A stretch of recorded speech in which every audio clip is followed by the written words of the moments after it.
जिस तत्व ज्ञान का अनुभव करने के बाद तू फिर इस प्रकार मोह को नहीं प्राप्त होगा। और हे अर्जुन, जिस तत्व ज्ञान से तू संपूर्ण प्राणियों को निःशेष भाव से पहले अपने में और उसके बाद मुझ सच्चिदानंद घन परमात्मा में देखेगा।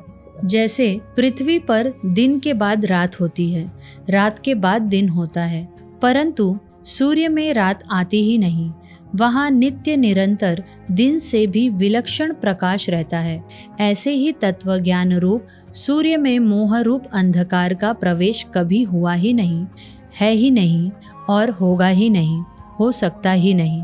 मोह की सत्ता जीव की दृष्टि में है। यहाँ पर भगवान श्री कृष्ण अर्जुन जी के माध्यम से हमें यह ज्ञान दे रहे हैं कि जब किसी साधक को, किसी मनुष्य को, किसी योगी को एक बार तत्व ज्ञान हो जाता है, तब वह उसका जो मोह अंधकार है इस संसार के प्रति, अपने परिवारजनों के प्रति, वो दूर हो जाता है हमेशा हमेशा के लिए। तत्व ज्ञान यानी जान लेना कि मैं कौन हूँ, अपने स्वरूप का बोध हो जाना, परमात्म तत्व का ज्ञान हो जाना कि कृष्ण कौन है, ये संसार क्या है, मतलब जो सच है, ज्ञान विज्ञान सबका प्रकाश हो जाएगा उसे। अगर आपको असली सोने की जगह नकली सोना दिया जाए तो क्या आप नकली सोना लेना पसंद करेंगे? बिल्कुल नहीं। आप कहेंगे कि अब तो मैं पहचान गया हूँ कि ये तो नकली सोना था, तो अब मुझे ये नहीं चाहिए। अब उस सोने की, उस नकली चीज़ की कीमत अब आपकी नज़र में कुछ भी नहीं रहेगी। आप उसे फेंक भी दोगे, खुद ही फेंक दोगे कि ये नकली है, पर जो असली रहेगा उसे आप ले जाके अपने लॉकर में रखोगे, तिजोरी में रखोगे।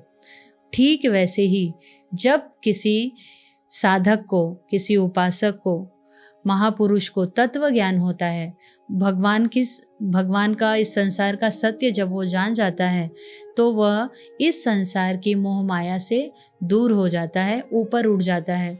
वह जान जाता है कि सिर्फ और सिर्फ भगवान ही हैं और भगवान ही सब बने हुए हैं, यहाँ तक कि मैं खुद भगवान हूँ और मुझ में ही सब है और सब मैं ही सब हूँ। ऐसा मैं भगवान हूँ और भगवान में, मुझ में ही भगवान है और मैं उनमें हूँ, इसका अनुभव हो जाता है। तो वही भगवान यहाँ पे कह रहे हैं कि जब एक बार अंधकार खत्म हो जाता है, ज्ञान का उदय होता है मनुष्य में, साधक में, तो फिर से उसमें वह अंधकार व्याप्त नहीं करता उसे, फिर हमेशा हमेशा के लिए उसमें ज्ञान का प्रकाश हो जाता है और वह परमात्मा में विलीन हो सकता है।